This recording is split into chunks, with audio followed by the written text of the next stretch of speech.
Well, thank you for the opportunity to share a little bit about myself and a little bit about my journey getting here. So my first name is Candelaria Daniels. I am currently a capability area manager for battlefield pain research and sensory systems. So that's a big mouthful to say that I basically am a manager of research that focuses on a couple of main fields. So I work for the Army. Therefore, we have a very special population where we focus on injuries that service members have to endure, whether it be wartime or however they obtain those injuries. My research group focuses on solutions, medical solutions for injuries. Like I mentioned, I'm the capability area manager for my group.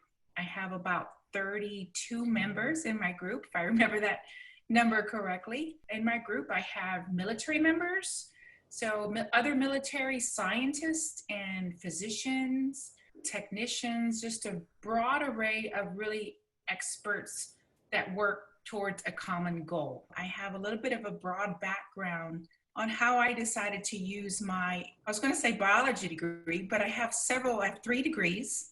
I have a bachelor's of science in biology. I have a master's of science also in biology with a special emphasis in molecular biology. And then I have a Ph.D.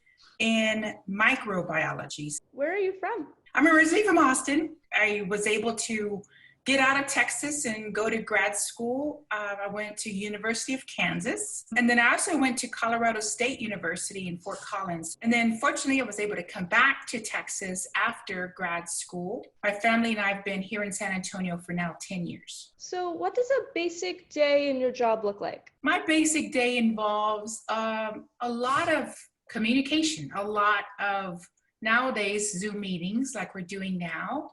A lot of phone calls, a lot of written email communication, but also very much important in as a manager of a group of people in science.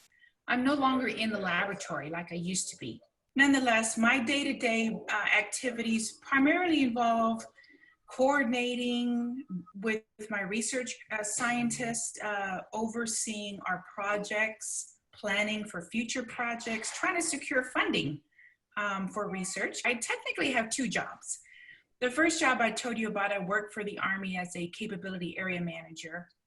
My second job is that I'm also a military service member myself. I'm in the Army Reserves. As a scientist, I'm a microbiologist for the Army Reserves. What do you like most about your position? Really the relationship as I build a team and being a team member, as well as a team leader. To me, that's very important. I really value what we do in our science. So the population that we serve, service members, Army, Air Force, Marines, etc. Those service members, we have oftentimes unique injuries, unique illnesses, unique chronic and acute diseases that the bulk of American population may or may not face. So through our research, we actually provide a lot of very novel and groundbreaking approaches to very complex things like what we're in now in COVID. Did you have any internships or jobs during college that you found valuable as career builders?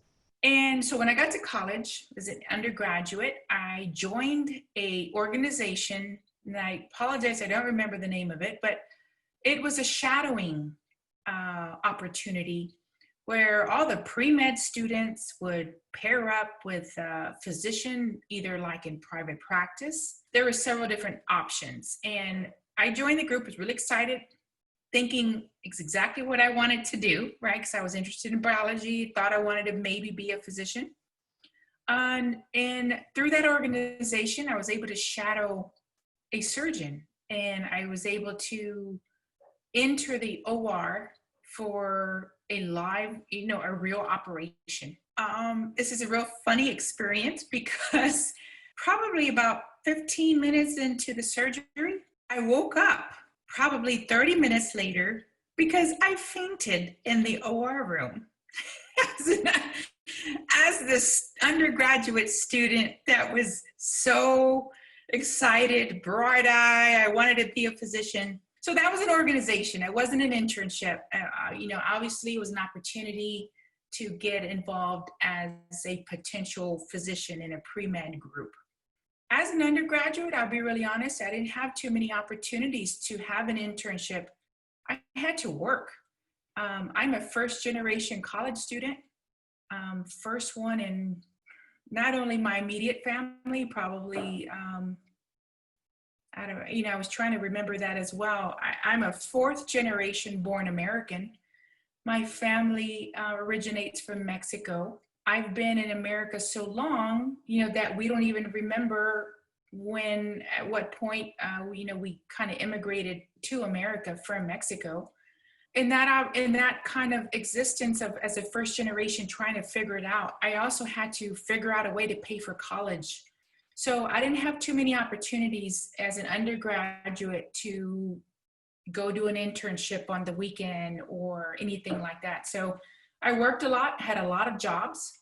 I didn't have too much of an opportunity to do internships besides a couple of student groups. What's your best piece of advice for middle and high school students as they aspire to be you? To get involved. There's no substitute of getting involved in groups where you're meeting other people, you're getting outside your house, you're doing outside. That ability to be able to join groups, just getting involved with other student groups or looking across things. Another thing I've heard of time and time again, kind of being around a lot of military people, if you're not uncomfortable, you're not growing.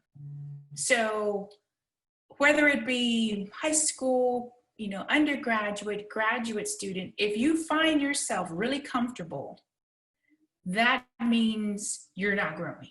So, try to be as uncomfortable, of course, as possible. What does that mean? I think maybe, we get the jargon of scientists being introverts and we don't like to be around a lot of people. I think I kind of fell into that category, but because of my experiences, I now really enjoy people. And obviously, I'm a manager of a group of people now. So I don't think I ever would have imagined that as a high school student, and undergraduate, but it was me being uncomfortable by getting involved that, helped me be better.